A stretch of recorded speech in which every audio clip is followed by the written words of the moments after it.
അയ്യോ ഇന്നത്തെ ടാസ്ക് എനിക്ക് ചെയ്തു തീർക്കാൻ പറ്റിയില്ല. എന്തൊരു കഷ്ടമുണ്ടായേ. വീട്ടിലാണെങ്കിൽ ഗസ്റ്റ് വന്നിട്ട് എനിക്കൊരു ടൈമും മാറി നിൽക്കാൻ പറ്റിയില്ല. ഇനിയിപ്പോൾ എല്ലാവരും വെയിറ്റ് ചെയ്തിരിക്കും, വീഴാനും പറ്റിയില്ല. ആകെ ടെൻഷനായല്ലോ. എങ്ങനെ ഇപ്പം ഇനി കാലത്ത് തന്നെ എങ്ങനെയെങ്കിലും ചെയ്തു തീർക്കാമെന്ന് വിചാരിച്ചത്. അപ്പോൾ കാലത്തും ചെയ്യാൻ പറ്റിയില്ല. ഇനിയിപ്പോൾ എങ്ങനെയെങ്കിലും ഇന്ന് ചെയ്തിട്ട് ഒരു വീഡിയോ പോസ്റ്റ് ചെയ്യണ്ട. എല്ലാവരും ഇപ്പോൾ ചോദിച്ചു തുടങ്ങും എന്താ വീഡിയോ വരാത്തേ.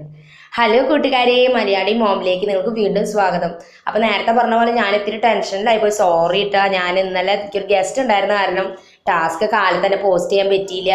ഇന്ന് സാരിയാണ് നമ്മൾ ഒതുക്കേണ്ടത്. കുറച്ച് സമയം എടുക്കുന്ന ടാസ്ക് ആയതുകൊണ്ട് എനിക്ക് ഇന്നലെ ടൈമേ കിട്ടിയില്ല ചെയ്യാൻ. അപ്പോൾ ഇന്ന് എന്തായാലും 10 മണിക്ക് കാലത്ത് ഞാൻ ചെയ്യാൻ ഇരുന്നിട്ടുള്ളൂ. അപ്പോൾ ഇപ്പോൾ അത് ലൈവായിട്ട് ഇപ്പോൾ ചെയ്യാൻ പോകണുള്ളൂ. അപ്പോൾ അതുകൊണ്ട് ഇപ്പം ഞാൻ ചെയ്ത് കഴിഞ്ഞിട്ടുള്ള കാര്യങ്ങൾ ഇത് കഴിഞ്ഞിട്ട് ഒരു വീഡിയോ പോസ്റ്റ് ചെയ്ത് കാണിക്കാട്ടോ. അപ്പോൾ ഞാൻ തുടങ്ങാൻ പോകണുള്ളൂ. അപ്പോൾ എൻ്റെ കുറച്ച് സാരികൾ ഞാൻ കാണിച്ചു തരാം. ഇതൊക്കെ മാറ്റാൻ പറ്റില്ല, അതുകൊണ്ട് ഈ സാരികളൊക്കെ ഞാൻ വെറുതെ കാണിച്ചു തരാം. എൻ്റെ കല്യാണ സാരിയാണ് ആദ്യത്തെ കാണിച്ചത്. ഷെൽഫ് വർക്കാണ് ഫുള്ളും. അതൊന്നും ഞാൻ എടുക്കാറ് തന്നെയില്ല, പക്ഷെ എൻ്റെ ഓർമ്മകൾക്കായിട്ട് ഞാൻ എടുത്തു വെച്ചിരിക്കുകയാണ്. ഇതെൻ്റെ മനസ്സമ്മതത്തിന് എടുത്ത സാരിയാണ്, എൻഗേജ്മെൻറ്റിന്. ഭയങ്കര കനാണ്. ഇതും ഈ പറഞ്ഞ പോലെ ഇപ്പം ഒന്നും എടുക്കാൻ പറ്റില്ല ഈ സാരികൾ. ഒന്നാമത് ഫാഷൻ പോയി, രണ്ടാമത്തെ കാര്യം ഇത് എടുത്ത് നടക്കാനേ സുഖമില്ല. പിന്നെ ഇത് എൻ്റെ ഉറപ്പിക്കലിന് എടുത്ത സാരിയാണ്. അങ്ങനെ ആ 3 സാരി എൻ്റെ ഓർമ്മകളിലുള്ള സാരികൾ. ഇതും അതെ, ഇതെൻ്റെ സ്വർണ്ണം എടുക്കാൻ പോയപ്പോൾ ഞാൻ എടുത്ത സാരിയായിരുന്നു കേട്ടോ. ഇതൊന്നും എന്തോ എനിക്ക് ആർക്കും കൊടുക്കാൻ ഇങ്ങനെ ഭയങ്കര വിഷമം. നമുക്കതിങ്ങനെ ഓർമ്മയില്ല. അത് വെട്ടി വേറെ ചുരിദാർ തയ്ക്കാൻ അതൊന്നും എനിക്ക് തോന്നണില്ല. അത് കാരണം അതൊക്കെ ഇങ്ങനെ എടുത്തു വെച്ചൊക്കെ വെറുതെ ആ 4 സാരി വെറുതെ എടുത്തു വെച്ചായിരിക്കുന്നതാ. പിന്നെയുള്ള സാരികളൊക്കെ എൻ്റെ കളക്ഷനിൽ പെട്ടത്. അതായത് ഞാൻ അത്യാവശ്യം ഉടുക്കുന്നതാണ്. ഞാൻ സാരി തീരെ എടുക്കാറില്ല കേട്ടോ. ഞാൻ എപ്പോഴും ചുരിദാറോ അല്ലെങ്കിൽ അനാർക്കലി അങ്ങനത്തെയൊക്കെയാണ് ഇടാറ്. എനിക്ക് അത്രയും ഇഷ്ടമില്ല സാരി എടുത്ത് നടക്കാൻ. മെയിനായിട്ട് കുട്ടികളുള്ളതുകൊണ്ട് ഭയങ്കര ബുദ്ധിമുട്ടാണ് എടുത്ത് എനിക്ക് നടന്ന് കുട്ടികളെയും കൊണ്ട് പോകാൻ. അതുകൊണ്ടാണ് എടുക്കാത്ത, അല്ലാണ്ട് ഇഷ്ടമില്ലാണ്ടല്ല. പക്ഷെ ഇപ്പം സാരി എല്ലാവരും എടുക്കുന്നുണ്ട്, നല്ല ഫാഷനാണ്. പക്ഷെ എനിക്ക് എന്തോ ഒരു ബുദ്ധിമുട്ട് എടുത്ത് നടക്കാൻ. പിന്നെ അതിലുള്ള സാരികളാണെങ്കിൽ കനമുള്ള മോഡലാണ്. അപ്പോൾ അതുകൊണ്ട് ഞാൻ എടുക്കാറുമില്ല. ഇതൊരു ഹാഫ് മോഡൽ സാരിയായിരുന്നു. അന്ന് ഇറങ്ങിയപ്പോൾ ഫാഷനായിരുന്നു, ഹാഫ് സാരി പോലെ. അപ്പോൾ ആ സാരിയാണത്. പിന്നെ കുറച്ച് ഷിഫോൺ സാരികളുണ്ട്. അത് പിന്നെയും എടുത്ത് നടക്കാൻ ഒരു സുഖമുണ്ട്.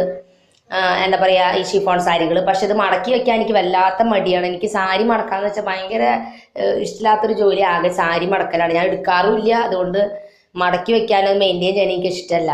ഷിഫോൺ സാരിയിൽ എനിക്ക് ഇഷ്ടപ്പെട്ട എൻ്റെ ഒരു സാരിയാണ് ഈ റോസ് സാരി. എനിക്കിത് ഭയങ്കര ഇഷ്ടമാണ്. ഈ റോസ് കളർ എനിക്ക് ഒന്നാമത് ഭയങ്കര ഇഷ്ടമാണ്. ഈ സാരി എനിക്കൊരു പ്രത്യേക ഒരു ഇഷ്ടമാണ്. ആ സാരിയോട് ഭയങ്കര ഇഷ്ടമാണ്. പിന്നെ എന്താ പറയുക, ഈ ഉള്ളത് എൻ്റെ സാരികളിലുള്ളത് കോട്ടൺ സാരികളിൽ കുറച്ചൊക്കെ ഉണ്ട്. അതും എനിക്ക് എടുത്ത് നടക്കാൻ ഇഷ്ടമാണ്. കോട്ടൺ സാരി ആണെങ്കിൽ തേച്ച് നല്ല ഭംഗിയിൽ മടക്കി വെക്കണം, അപ്പോൾ അത് വൃത്തി ഉണ്ടാവുള്ളൂ. ഞങ്ങളുടെ അവിടെ ഒരു തേക്കിന് ആൾ വരാറുണ്ട്, ഒരു ചേട്ടൻ. മാസത്തിൽ ഒരിക്കലും വരുമ്പോൾ സാരിയും പട്ടുസാരിയും, കോട്ടൺ സാരിയും പട്ടുസാരിയും ഞാൻ തേപ്പിച്ച് വെക്കും. ഞാൻ തേക്കാറില്ല അത്രയും. ബാക്കി ഷിഫോൺ സാരിയൊക്കെ ഞാൻ തന്നെ മടക്കി വയ്ക്കും. അപ്പോൾ ഇന്നത്തെ ടാസ്ക് എനിക്ക് ഇത്തിരി ബുദ്ധിമുട്ടുള്ളതാണ്. എന്നുവെച്ചാൽ അതൊക്കെ മുഴുവൻ ഒന്നുകൂടി ഒന്ന് ഞാൻ മടക്കി ഓർഗനൈസ് ചെയ്യാനാണ് ഞാൻ വിചാരിക്കുന്നത്.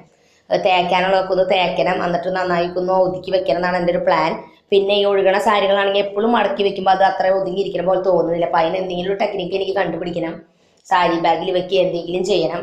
അപ്പോൾ എൻ്റെ ആകെ ഒരു സാരി ബാഗ് ഉള്ളൂ ഈ സാരി വെക്കാൻ. ബാക്കി സാരികൾ വെക്കാൻ ബാഗൊന്നുമില്ല. പിന്നെ ഈ ഹെവി വർക്കുള്ള സാരികൾ എന്തിട്ട് ചെയ്യണമെന്ന് അത് തീരുമാനിക്കണം.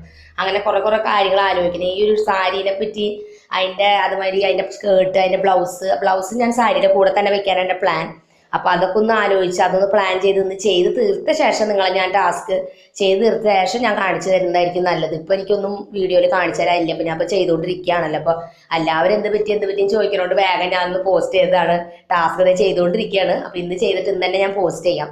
അപ്പോൾ 2 കള്ളികളിലായിട്ടാണ് ഞാൻ ഒതുക്കാൻ വിചാരിക്കുന്നത് പറഞ്ഞല്ലോ. അപ്പോൾ ഇന്നലെ ഞാൻ എൻ്റെ ചുരിദാറിൻ്റെ ടോപ്പുകൾ ഒരു കള്ളിയിൽ ഒതുക്കി. അപ്പുറത്തെ വശത്ത് വീട്ടിലിടുന്ന ടോപ്പുകളല്ലാതെ ഒതുക്കി. ഇനി അലമാരയുടെ താഴത്ത് 2 കള്ളികളുണ്ട്. ഈ 2 കള്ളിയിലാണ് ഞാൻ സാരി ഒതുക്കണേ. അതെനിക്ക് എടുക്കാൻ പറ്റണ പോലെയാവും, വേണം എന്നാൽ നല്ല വൃത്തിയിൽ ഒതുക്കണം. അപ്പോൾ അതാണ് എൻ്റെ ഒരു പ്ലാൻ. അപ്പോൾ അതിന് ശേഷം ഞാൻ വീഡിയോ പോസ്റ്റ് ചെയ്യാം. അപ്പോൾ അതുവരെയ്ക്ക് എല്ലാവരോടും ബൈ.